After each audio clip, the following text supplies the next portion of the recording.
Hello friends, என்னோடய பையனுக்கு நான் ரெடி பண்ணி கொடுத்த ப்ரோட்டீன் பவுடர். எங்கள் பையன் ரொம்ப ஒல்லியாக இருப்பாங்க. அவங்க ஜிம்முக்கு போய் தான் நான் வெயிட் போடணும் அப்படின்னு சொல்லக்குள்ள கடைகளில் விற்கிறதெல்லாம் டப்பாவில் அடிச்சிருக்கிறதெல்லாம் வாங்கி கொடுக்காம இந்த மாதிரி நான் வீட்டிலே ரெடி பண்ணி கொடுத்தேன். ஒரு 15 நாள்லேயே நல்ல ரிசல்ட்டு. ஆரோக்கியமாக வெயிட் போடுறது ரொம்ப நல்லது தானே. இதில் என்னென்ன சேர்த்துருக்கேன்றது தான் நான் ஒரு வீடியோவாக போட்டிருக்கேன் பாருங்கள்.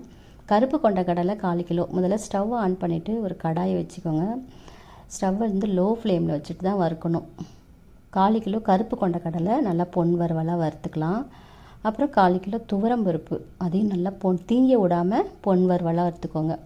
கருப்பு உளுந்து 1/4 கிலோ.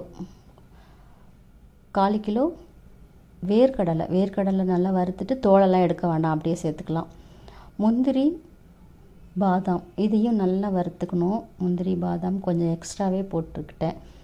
வளர குழந்தைங்களுக்குலாம் இந்த மாதிரி நல்லா சத்து உள்ளதாக கொடுக்கறது நல்லது தானே. ராஜ்மா இது பாருங்கள், நல்லா அயன் டேப்லெட் மாதிரி இருக்குது பாருங்கள். இதில் அவ்வளோ ப்ரோட்டீன் இருக்குதான். டெய்லி ஒரு கைப்பிடி சாப்பிட்றது அவ்வளோ நல்லதான் இது. இதையும் நல்லா வறுத்துட்டு ஆற வச்சுக்கலாம். அப்புறம் வால்நட்டு வளர்கிற குழந்தைங்களுக்கு நம்ம நைட்டில் நம்ம ஊற வச்சு பாதாம் வால்நட்லாம் ஊற வச்சு கொடுத்தா ரொம்ப நல்லதான். இதுவும் கொஞ்சம் நான் எக்ஸ்ட்ராவே எடுத்துட்டேன். பிரெயினுக்கெலாம் அவ்வளோ நல்லதாங்க இது. அப்புறம் பாசிப்பயிறு, பச்சைப்பயிறுன்னு சொல்லுவாங்க. இது அவ்வளோ ப்ரோட்டீன் இருக்குது இதில். இதையும் நல்லா பொன் வறுவலாக வறுத்துக்கலாம். சிவப்பு அரிசி இதையும் நல்லா வறுத்துக்கலாம். ஸ்டவ் லோ ஃப்ளேம், இது கொஞ்சம் நேரம் தான் ஆகும். ஸ்டவ்வை லோ ஃப்ளேமில் வச்சுட்டு பொறுமையாக வருங்க. இது கருப்பு கவுனி அரிசி வறுக்கக்குள்ளேயே பொரி மாதிரி அப்படியே பொரியும், படப்படன்னு வெள்ளையாக.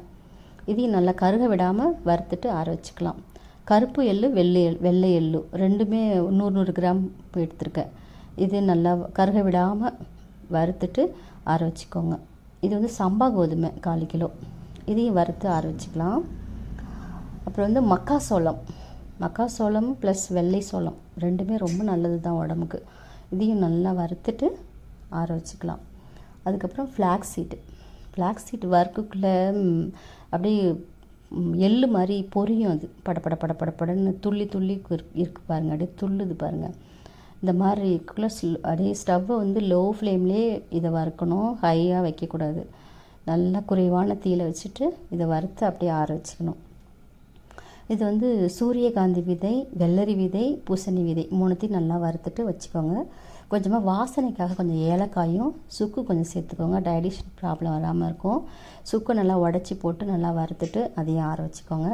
இது எல்லாத்தையும் நல்லா ஆற வச்சு ரைஸ் மில்லில் கொடுத்து நல்லா அரைச்சிட்டு 2 ஸ்பூன் போட்டு மில்க் ஷேக் மாதிரி போட்டு குடிக்கலாம், கஞ்சி மாதிரி வச்சு குடிக்கலாம். பால் ஊற்றி நாட்டு சக்கரை போட்டு குடிங்க. இது நான் மில்க் ஷேக் இன்னொரு வீடியோவில் போடுறேன். நம்ம சேனலை பார்க்குறவங்க, நம்ம வீடியோவை பார்க்குறவங்க மறக்காமல் சப்ஸ்கிரைப் பண்ணிவிட்டு பாருங்கப்பா.